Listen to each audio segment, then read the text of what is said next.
뒤로 물러가면 진짜 늙고 맙니다.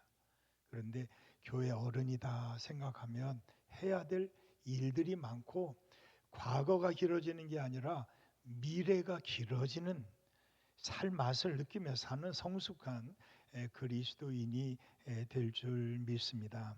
여러분, 우리는 늙어가는 것이 아니라 익어가는 성숙한 그리스도인이 되어가고 있구나 생각하면 앞으로 미래가 더 기대가 되는, 그래서 예레미야 29장 11절 말씀에 너희를 향한 나의 생각은 내가 하나니 재앙이 아니요 평안이요 너희 장래 미래의 소망을 이루게 하려 하십니다. 여러분, 우리는 미래가 있는 꿈을 가진 사람이에요. 어떤 분이 저한테 케이크를 하나 만들었어요.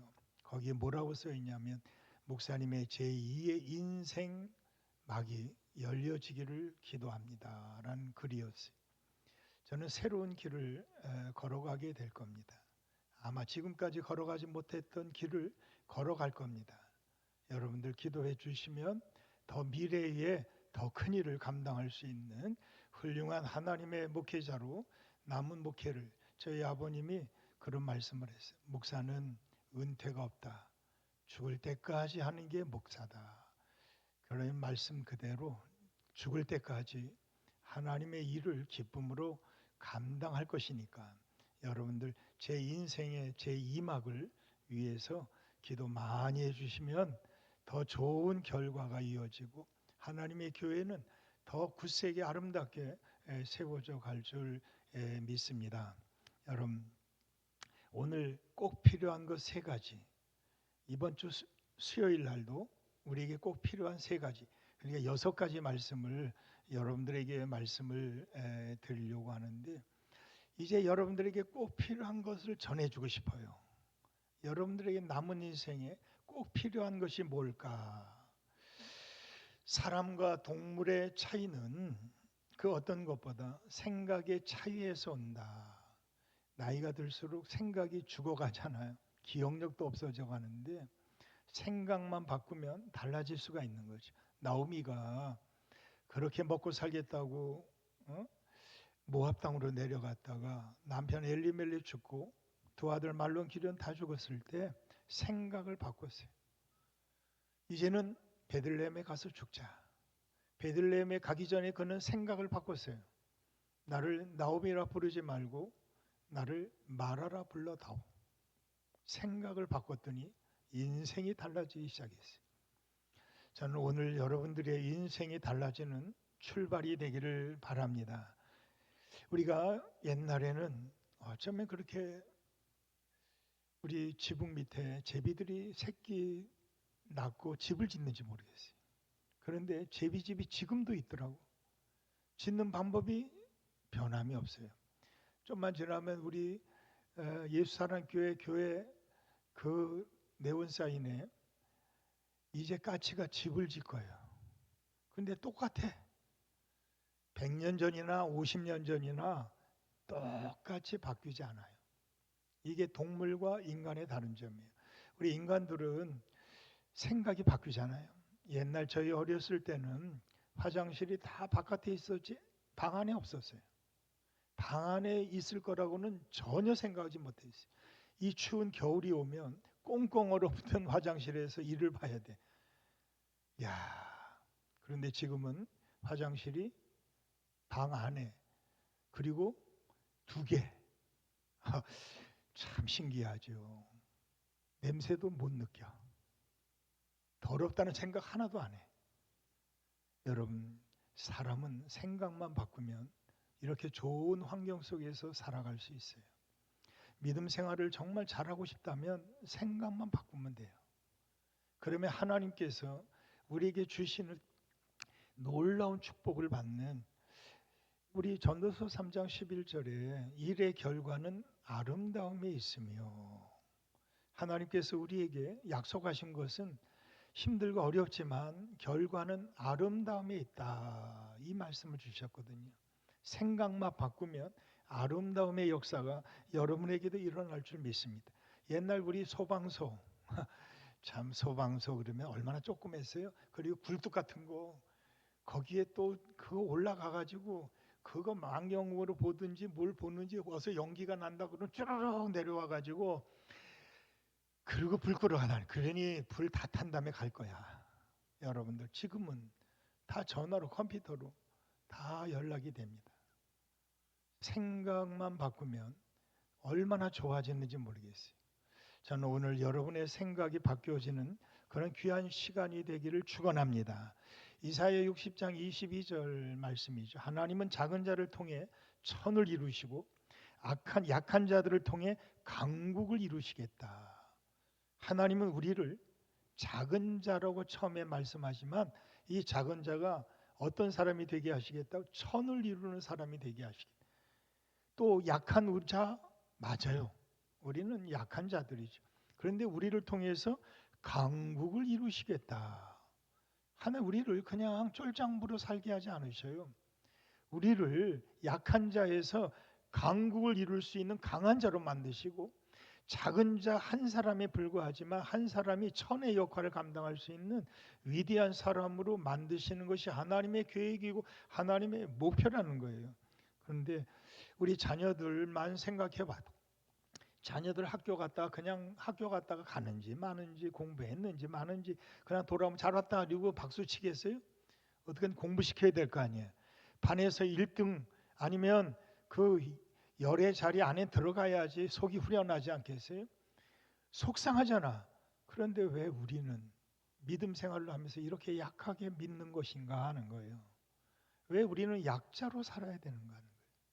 왜 아무것도 할 수 없는 무능한 사람으로 살아야 돼? 하나님의 생각과 우리의 생각은 전혀 달라요. 이사야 55장의 말씀에 너의 생각과 나의 생각은 달라서 너의 길과 나의 길은 달라서 그런 말씀이 있어요. 여러분 하나님과 우리는 달라요. 그런데 우리 생각만 가지고 우리를 자꾸 약하게 만들어. 여러분 약자로 그냥 작은 자로 이렇게 사시려고 하나님 우리를 부르신 게 아니란 말이에요. 우리를 통해서 강한 자가 되게 하시고 천을 이루게 하시는 하나님의 꿈과 하나님의 목표가 있단 말이에요.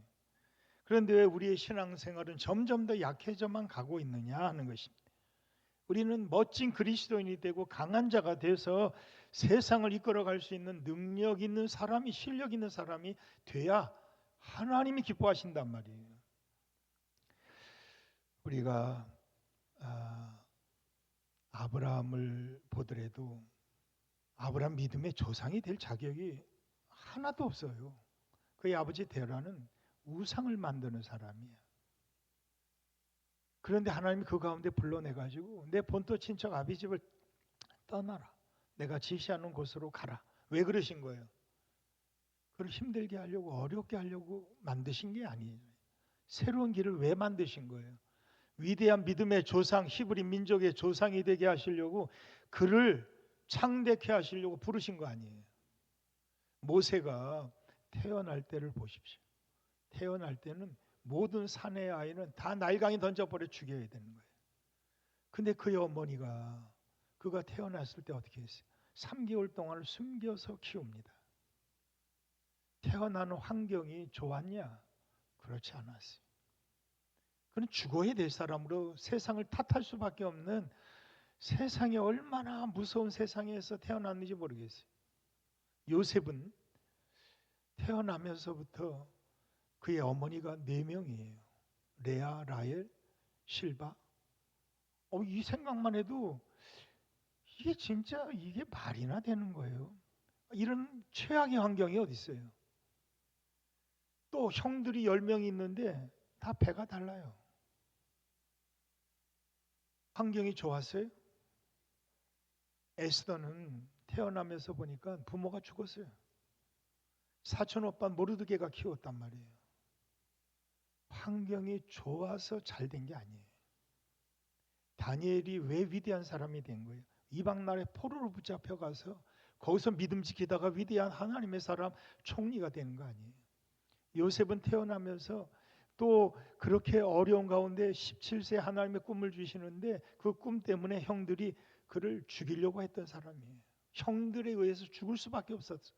그런데 하나님이 살리셔갖고 애굽 땅으로 보내는데 시편의 말씀에 그는 노예로 갔다 그래. 손발이 다 묶여서 갔대요. 편하게 간 게 아니란 말이에요. 최악의 상황이었어요. 그래서 그가 무너졌고 그가 죽었느냐? 그가 성공했다는 이야기입니다. 그 이야기는 왜 성공할 수 있느냐?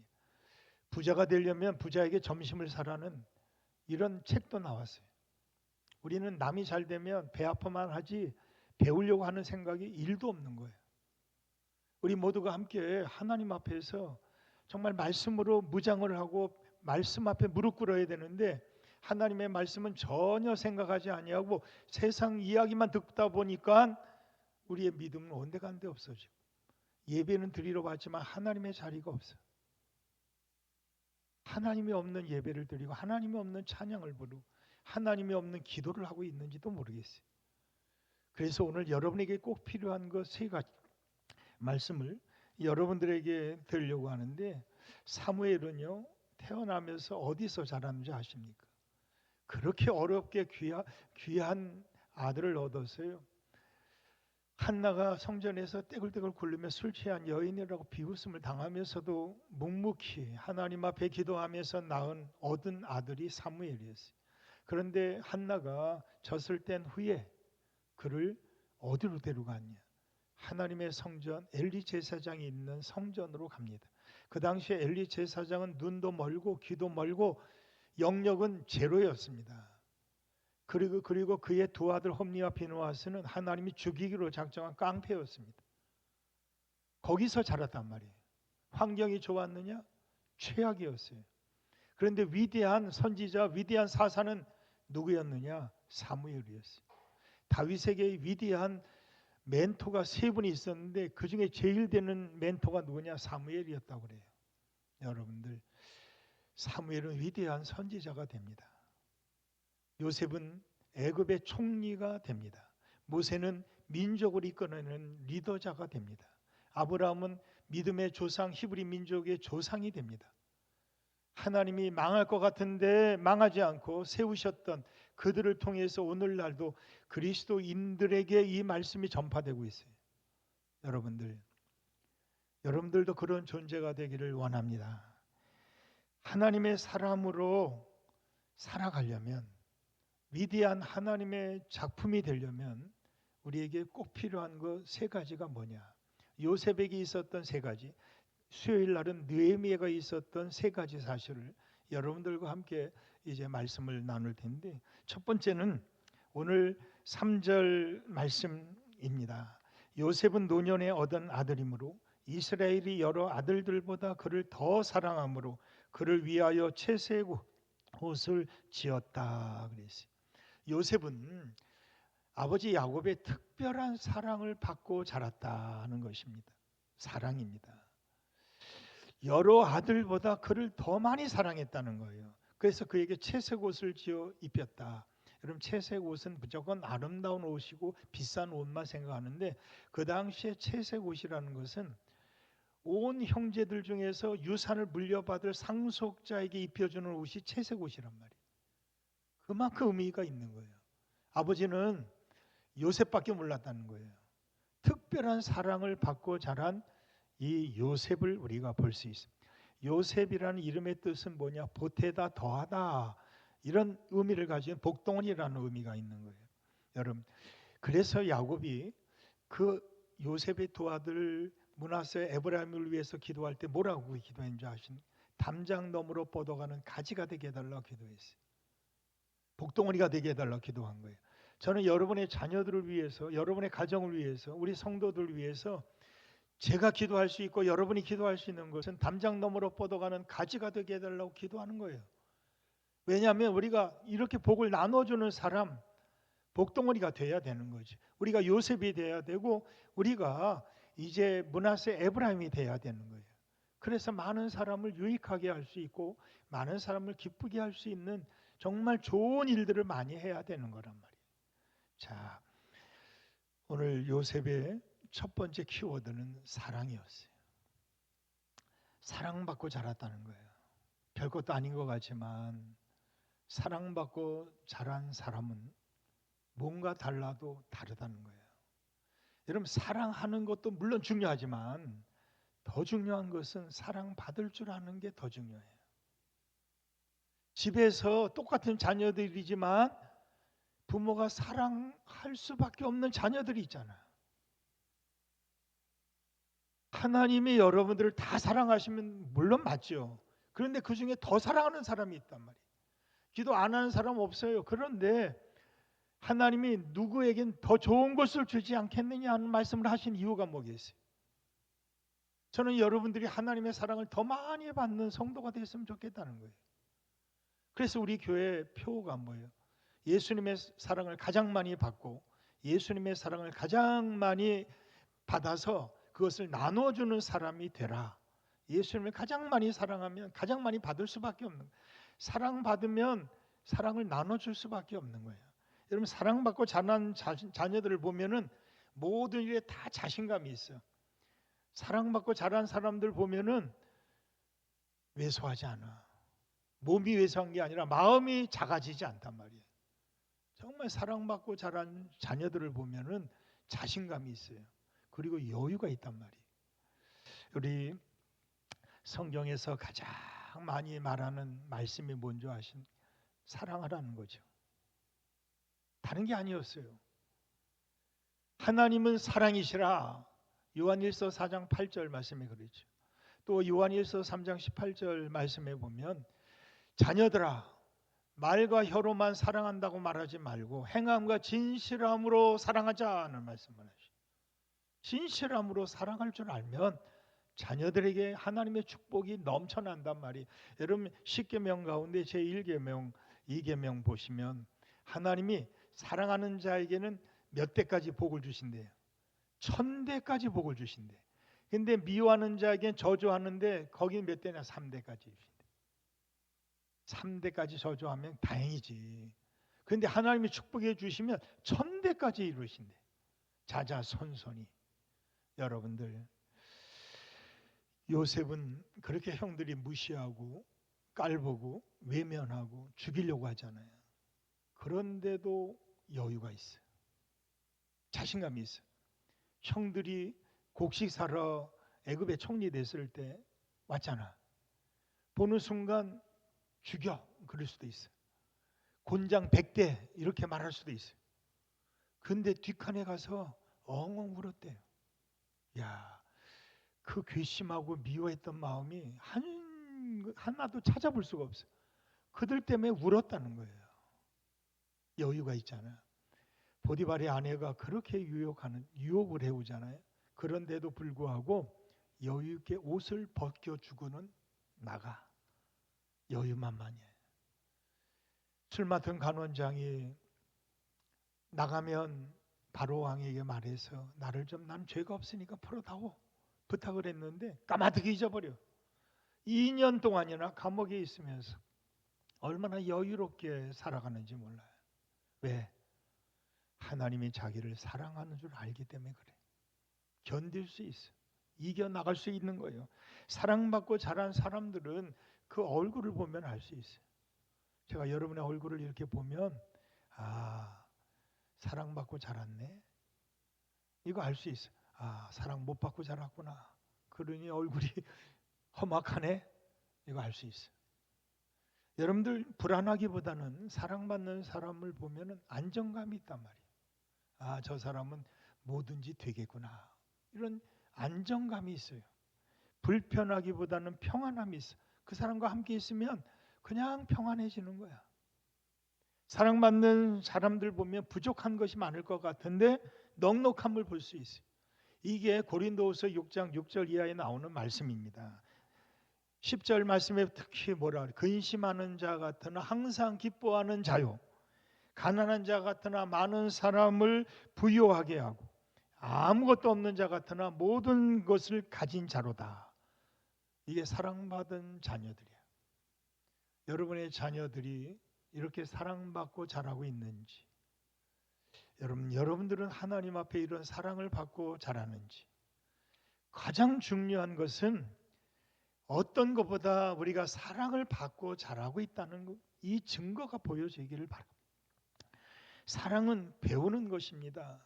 그래서 사랑 받을 줄도 알아야 되는 거예요.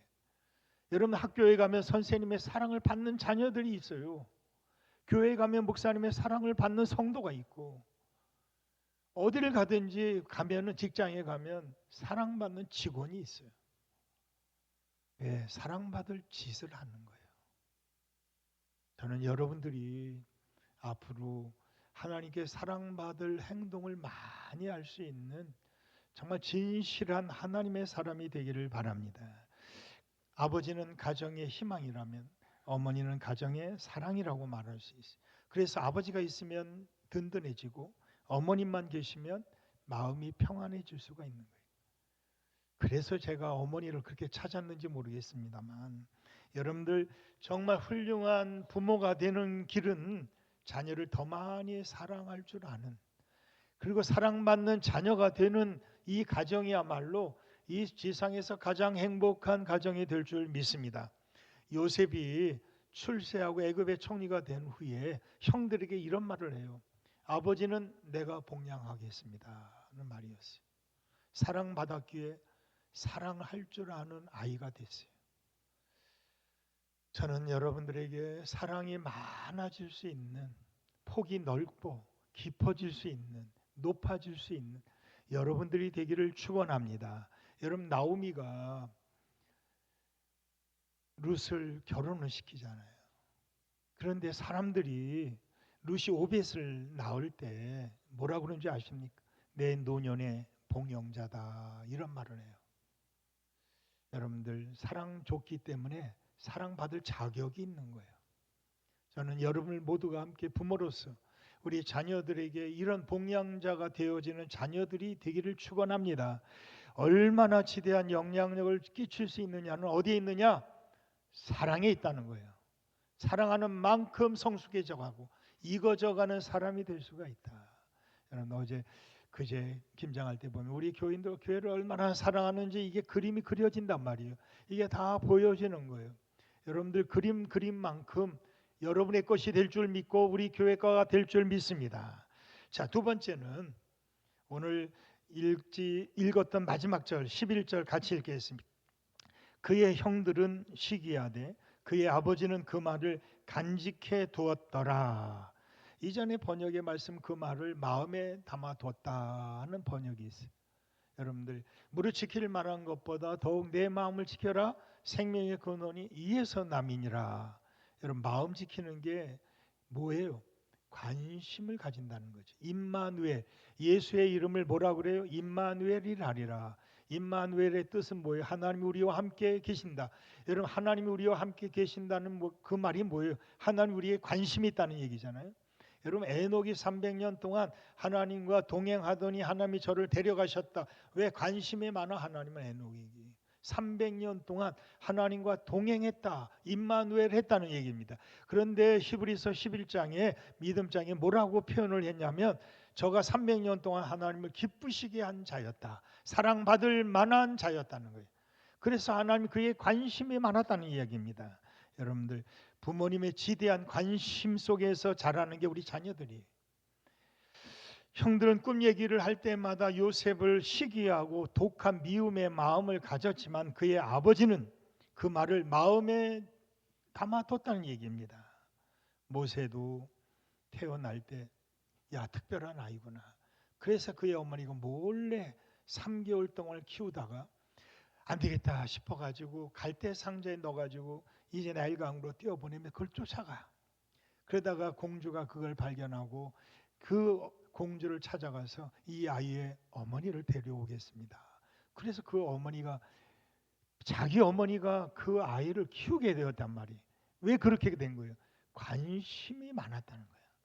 저는 여러분들이 가정에, 자녀에 관심이 많아지는 만큼 가정이 복된 가정이 될 줄 믿습니다. 하나님의 교회가 잘 되는 것은 여러분이 교회에 관심이 많아야 되는 거예요. 목사님 새로 오신 것에 대해서도 관심이 많고 기도도 많아지고 점점 더 좋아질 때 우리의 교회가 좋은 교회가 될 수가 있는 거예요. 하나님이 과연 이 아이에게 무슨 꿈을 주셨을까? 그 꿈이 진짜 이루어질까? 관심이 많았다는 거예요, 아버지는.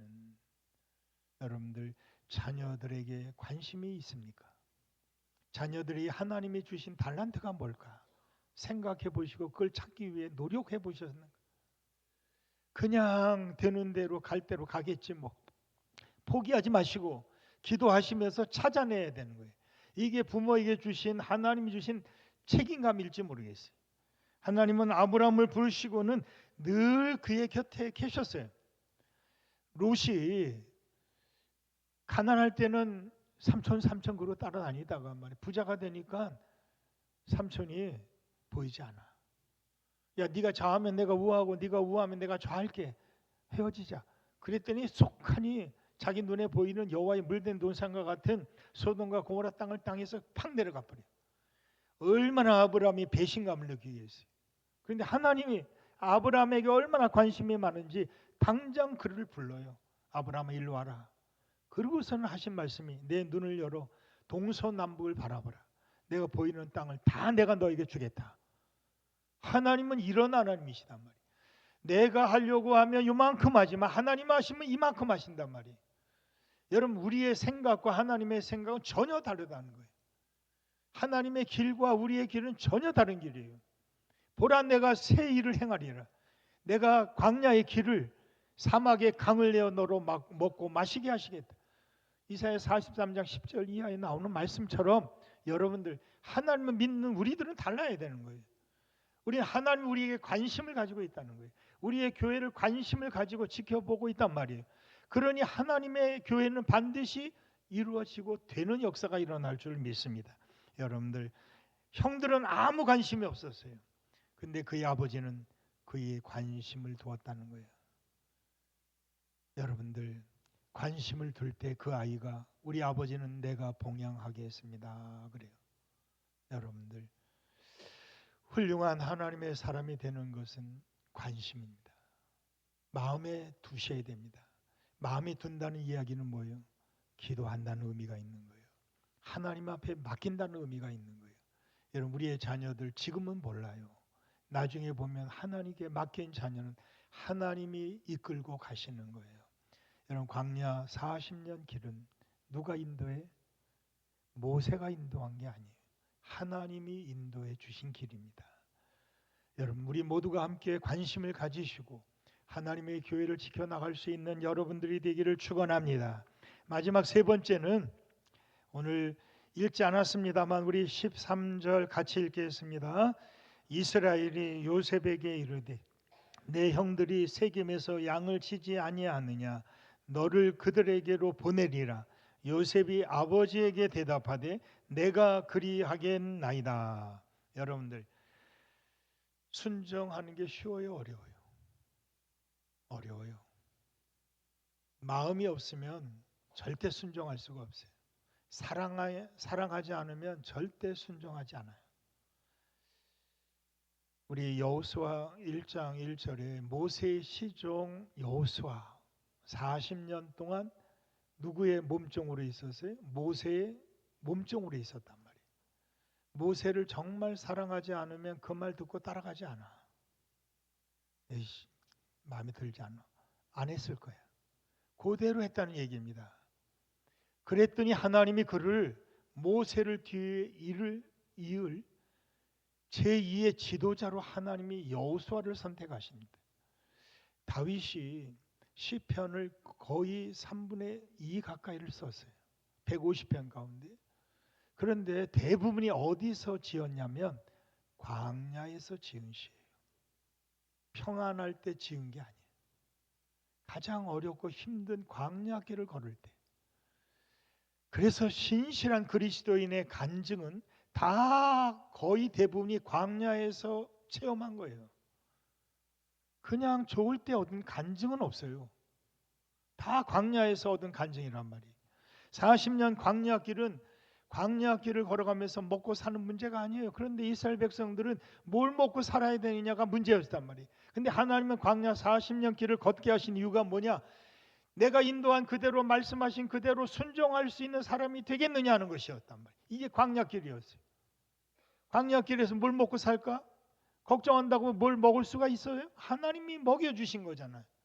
그거 가운데서 하나님이 깨닫게 하시는 목표가 있었는데 그것은 말씀하신 그대로 순종하며 갈 수 있겠느냐 하는 것이었어요. 여러분, 세겜은 어떤 땅인지를 알아야 됩니다. 여러분 세계문 창세기 34장에 보면 외삼촌 라반의 집에서 야반 도주를 하죠. 우리 라반이 쫓아와가지고 드라빔 어디 있느냐? 드라빔 때문에 쫓아와요. 그 드라빔을 라헬이 안장 밑에 감추고는 난 지금 생리 중이니까 내려갈 수 없습니다. 감춰놨어요. 그래서 난 안 가지고 갔다 하고 요셉은 야곱은 자신만만하게 얘기하죠. 그래서 할 수 없이 돌아가요. 잘 가라 그러면서. 그래가지고 내려가다가 하나님이 지시한 베델로 가야 되는데 거기까지 이르지 못하고 세겜 땅에 이르게 됩니다. 세겜 땅은 히 족속 즉 하몰의 아들 추장 세겜이 그의 딸 디나가 이 동네는 어떤 동네인가 구경 삼아 나갔다가 세겜 만나가지고 겁탈을 당한 장소예요. 그래가지고 시므온과 레위 오빠들이 너 화가 나니까 동생 이야기 듣고는 저놈들 다 죽여야 되겠다. 그래가지고 거짓말을 하죠. 너희들 할례를 받냐? 그러면 결혼시켜줄게. 할례를 받게 한. 그래서 모든 남자들이 다 할례를 받은 거예요. 할례 받으면 일주일 동안 꼼짝 못하고 어떻게 할 방법이 없는 거잖아요. 그리고 나서 시므온과 레위가 칼을 들고 나가서 세겜 땅에 있는 모든 남자를 다 죽였어요. 그러니 세겜 땅에 다시 형들이 갔다는 얘기 듣고 얼마나 놀랬겠어요. 야야 빨리 가봐라. 그런데 요셉은 형들이 자기를 미워하잖아. 죽으면 죽게 내버려둬야지. 여러분 요나 같았으면 아마 이랬을 거야. 하나님 안 갈 거야. 아버지 안 갈 거예요. 내가 왜 가야 됩니까? 그 땅이 어느 땅인데 형들은 죽어도 마땅해요. 뭐 이렇게 말하지 않았을까요? 그런데 요셉이 뭐라 그래? 그리하겠습니다. 그런 거예요. 여러분 그대로 하는 거 쉬운 게 아닙니다. 내 생각이 너무 크기 때문에 하나님의 방법은 생각나지도 않아. 예수님이 물떠온 하인만 알더라 하는 그 가나의 혼인잔치 기적을 행할 때 예수의 어머니가 그래요. 하인들에게 말씀하면 그대로 하라. 이게 말이나 되는 거예요. 맹물 떠다가 결례통에 갖다 부고 결례통에 갖다 부은 맹물 갖다 퍼서 연회장에 갖다 주라. 하인들이 이거 말이 안 돼. 그리고 안 했더라면 어떻게 됐겠어요. 그런데 그대로 하니라는 것이. 연회장이 맛있는 포도주를 보고 나서 왜 이 맛있는 포도 이제 가져왔느냐 그랬더니 누구만 알더라? 물떠온 하인만 알더라 하는 것이었어요. 여러분들 정말 요셉은 최고의 장점이 뭐냐면 순종하는 거예요. 가면 죽을 수도 있어. 세겜 땅에 자랐던 이놈들 어디 이것들이 또 왔어? 이러면 죽일 수도 있어요. 또 하나는 세겜 땅에까지 갔는데 거기 형이 없는 거야. 그러면 포기하고 그냥 가서 아버지 뭐 애들이 없어요. 형들이 없어. 이러면 될 것 같은데 그 사람들이 도단까지 내려갔다는 얘기 들었다. 그 얘기만 듣고 도단까지 내려가. 여러분 도단이 거기서 얼마나 되냐면 20km가 넘어. 20km면 우리 걸음으로로 한 5시간을 걸어 내려가야 돼. 그런데 도단까지 내려가는 거예요. 그렇게 순종하기 쉬워요, 어려워요? 어려워요. 이건 말도 안 되는 거예요. 그래도 그대로 하다는 거예요. 이게 요셉의 장점이에요. 저는 훌륭한 성도들이 되고 싶다면 장점을 가지게 되기를 바랍니다. 이 장점, 순종할 줄 아는 장점이 있어야 되는 거예요. 여러분들 가정에서 부모에게 주신 권위 앞에 순종할 줄 아는 자녀가 되면 여러분 부모가 여러분 도둑놈 만들겠어요? 절대 그런 일은 없을 거란 말이에요. 그냥 부모님의 말씀이라면 그대로 순종할 줄 아는 자녀가 된다면 하나님의 주신 권위가 인정이 된다면 그 가정은 되는 가정이 되는 거예요. 부모님께 순종할 줄 아는 자녀들이면 반드시 되는 역사가 일어날 줄 믿습니다. 선생님에게 순종할 줄 아는 자녀가 공부도 잘하는 거예요. 여러분들 선생님에게 대들고 공부 잘하는 게 쉬운 게 아닙니다. 선생님을 존경하지 않고 공부 잘한다는 게 말이 안 되는 거예요. 저는 여러분들이 정말 순종할 줄 아는 믿음의 성도가 되기를 바랍니다. 그러면 하나님이 아십니다. 가정에서 우리 자녀들에게 하나님 주신 권위 순종하는 법을 가르치셔야 되는 거예요. 이건 하나님의 말씀이다. 이게 훈계와 양육이라는 것입니다. 이건 화풀이가 아니란 말이에요. 우리의 대부분의 자녀의 교육 방법은 화풀이지 하나님의 교훈과 양육이 아니란 말이에요. 그러니까 우리 자녀들을 노엽게 할 뿐이지 자녀들을 되게 하는 법이 없단 말이에요. 여러분, 잘 되는 것보다 잘 되는 게 중요한 거예요. 저는 우리 교인들이 잘 되면 얼마나 좋겠어요. 응? 정말 잘 되면 좋겠어요. 잘 살기도 하겠죠. 그런데 하나님 주신 권위 앞에 순종할 줄 아는 사람이 잘 되는 거예요. 저는 우리 교회가 더 좋은 교회가 되기를 바랍니다. 목사님에게 순종할 수 있고 하나님의 말씀에 그대로 순종할 수 있는, 하나님이 주신 권위 앞에 설 수 있는 위대한 하나님의 사람들이 다 되시기를 주님의 이름으로 간절히 축원합니다. 기도하겠습니다. 하나님 아버지 감사합니다. 오늘 우리에게 주신 꼭 필요한 것 세 가지, 우리 가정에도 꼭 필요한 세 가지 말씀 꼭 기억하며 하나님의 가정을 교회답게, 하나님의 교회를 가정답게 세워나갈 수 있는 저희들 다 되게 해 주시옵소서. 이 모든 말씀 우리 주 예수 그리스도의 이름으로 간절히 기도하옵나이다. 아멘. 우리 다 같이 일어나셔서 은혜 샘터 285장